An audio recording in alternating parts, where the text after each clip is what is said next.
Welcome.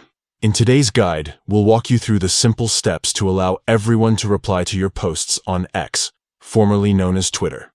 This feature is a great way to foster open discussions and engage with a broader audience. Let's get started. First, open the X app on your device. Make sure you're logged into your account and ready to make changes. Next, tap on your profile picture located in the top left corner of the screen. A menu will appear. Select Profile from the options. This will take you to your personal profile page where all your posts are displayed. Now, locate the post you want to adjust. Once you've found it, tap on the three dots in the top right corner of that specific post. This action will open a drop-down menu with several options. From this menu, select Change Who Can Reply.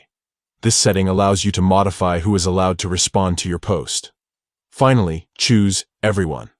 By selecting this option, you're enabling anyone on X to reply to your post, creating an inclusive and interactive environment for conversations. And that's it. You've successfully updated your post settings to allow everyone to reply. Whether it's for sharing ideas, gathering feedback, or simply connecting with others, this feature ensures maximum engagement and interaction. Thank you for tuning in. If you found this guide helpful, feel free to explore more tips and tricks for optimizing your experience on X. Happy posting!